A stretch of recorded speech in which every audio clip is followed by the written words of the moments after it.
मैं डॉक्टर अंजलि कुमारी, इतिहास विभाग, डीएवी पीजी कॉलेज सिवान।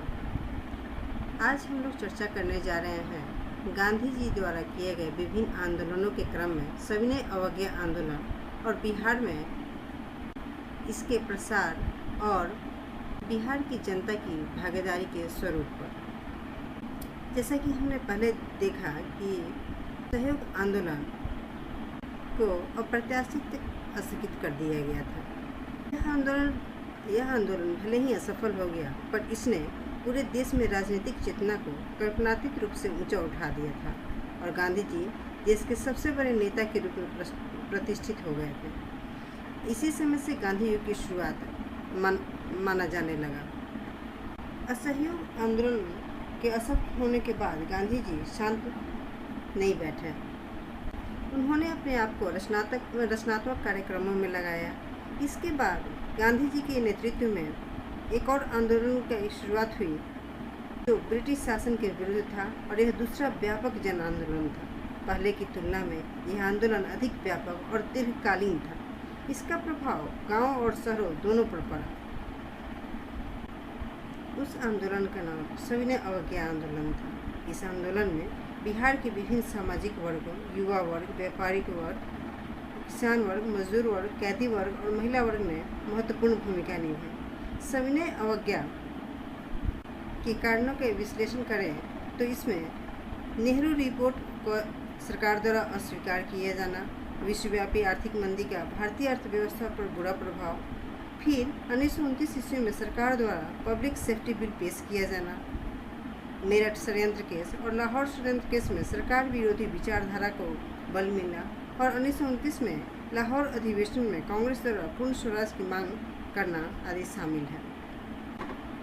उपयुक्त कारणों के परिप्रेक्ष्य में गांधी जी ने ब्रिटिश वायसराय को पत्र लिखकर भारत पर ब्रिटिश शासन के दुष्प्रभाव की चर्चा की तथा अपनी 11 सूत्री मांगे रखी। सरकार द्वारा इस पत्र पर कोई भी सार्थक जवाब नहीं मिलने के विरोध में गांधी जी ने 12 मार्च 1930 को साबरमती आश्रम से अपने 78 अनुयायियों के साथ नमक कानून का उल्लंघन करते हुए 6 अप्रैल 1930 को गुजरात के दांडी के समुद्र तट पर नमक बनाकर कानून तोड़ा। इस तरह सविनय अवज्ञा आंदोलन की शुरुआत हो गई। वैसे सविनय अवज्ञा का तात्पर्य होता है विनयपूर्ण अवज्ञा।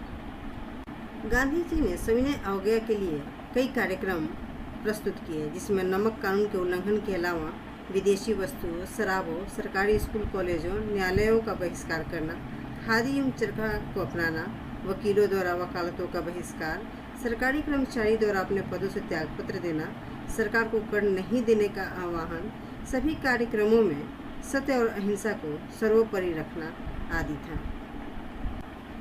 बिहार में भी 6 अप्रैल 1930 को नमक सत्याग्रह शुरू करने की तिथि निश्चित की गई तथा राजेंद्र प्रसाद ने आंदोलन की रूपरेखा तैयार की। जवाहरलाल नेहरू ने इस संबंध में 31 मार्च से 3 अप्रैल 1930 तक बिहार प्रांत का दौरा किया। बिहार में कहीं समुद्र तट तो था नहीं, लेकिन अनेक जगहों पर नमकीन मिट्टी मिलती थी। इसे खौलाकर नमक जैसी चीज़ मिल जाती थी। बिहार में सर्वप्रथम चंपारण और सारण के जिले में नमक सत्याग्रह की शुरुआत हुई। इस सत्याग्रह का प्रसार मुजफ्फरपुर, पटना, शाहाबाद आदि क्षेत्रों में भी हुआ। मुजफ्फरपुर जिला में 7 अप्रैल 1930 को स्थानीय नेताओं रामदयालु सिंह, जनकधारी प्रसाद, ठाकुर रामनंदन सिंह के नेतृत्व में नमक सत्याग्रह की शुरुआत की गई। पटना में 16 अप्रैल 1930 को नरवास पिंड में नमक बनाकर नमक कानून भंग किया गया। पटना में इस आंदोलन का नेतृत्व अंबिका कांत सिंह ने किया। दरभंगा जिले में सत्यनारायण सिंह के नेतृत्व में नमक कानून भंग किया गया। छपरा और सिवान में नमक कानून राम रक्षत ब्रह्मचारी के नेतृत्व में भंग किया गया और सिवान में गौशाला के पास आश्रम में नमक सत्याग्रह शिविर लगाया गया। शिविरों में नमक का पुड़िया बेचा जाता था। इसके लिए लोगों से कहा जाता था कि यह नमक की पुड़िया नहीं, गुलामी भगाने की पुड़िया है। जैसे जैसे आंदोलन का रूप अपने चरमावस्था को प्राप्त करने लगा, वैसे वैसे सरकारी दमन चक्र ने कठोर रूप धारण किया और लगभग 13,000 लोग कैद कर लिए गए। पटना में 16 से 21 अप्रैल 1930 के बीच लोगों ने अनेक बार प्रदर्शन किए और पुलिस की मार एवं अत्याचार को संयम के साथ सहा। 4 मई 1930 को गांधी जी की गिरफ्तारी हुई। इसके विरोध में जन प्रदर्शन हुए और 9 मई 1930 को बिहार प्रदेश कांग्रेस कमेटी ने विदेशी वस्त्रों एवं शराब की दुकानों के आगे धरना देने का प्रस्ताव रखा। 16 मई से इस प्रस्ताव पर कार्यान्वयन प्रारंभ हुआ। सर अली इमाम की अध्यक्षता में पटना में एक स्वदेशी संघ की स्थापना की गई। पटना में विदेशी वस्त्रों के बहिष्कार की सफलता का मुख्य श्रेय महिलाओं को दिया जाता है। श्रीमती हसन इमाम और श्रीमती विंध्यवासिनी देवी ने इसमें प्रमुखता से भाग लिया। स्वदेशी के प्रचार और विदेशी वस्त्रों के बहिष्कार की भावना इतनी प्रबल हुई कि छपरा जेल के कैदियों ने विदेशी वस्त्र पहनने से इनकार कर दिया और स्वदेशी वस्त्र उपलब्ध न कराए जाने तक नंगे रहने का निश्चय किया। कई दिनों तक यह नंगी हड़ताल जारी रही। तब जाकर कैदियों को स्वदेशी वस्त्र दिए गए और यह हड़ताल समाप्त हुई।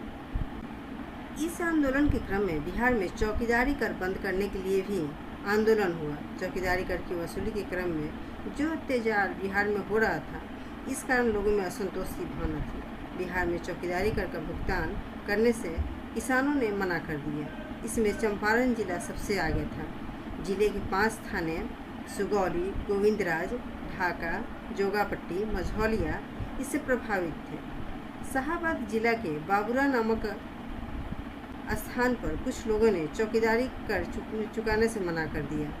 नंदावती देवी ने 12 अगस्त 1930 को गया में एक सभा को संबोधित करते हुए चौकीदारी कर नहीं देने पर बल दिया।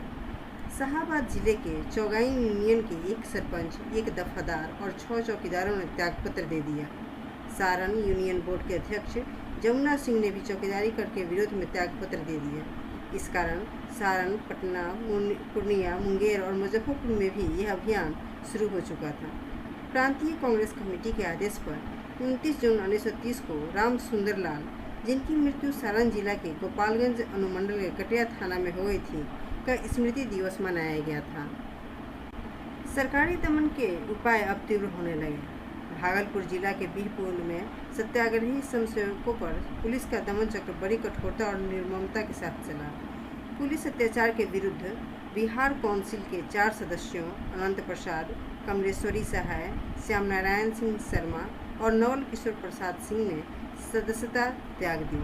राय बहादुर, द्वारकानाथ, राजेंद्र प्रसाद और प्रोफेसर अब्दुल बारी ने भी लाठी प्रहार के विरोध में बिहार विधान परिषद की सदस्यता से इस्तीफा दे दिया।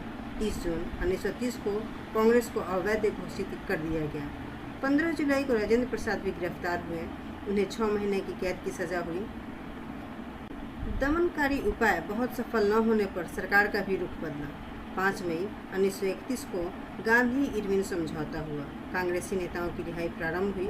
आंदोलन स्थगित हो गया। ब्रिटिश सरकार और भारतीय नेताओं के बीच द्वितीय गोलमेज वार्ता हुई, जो विफल रही। अतः आंदोलन पुनः प्रारंभ हो गया।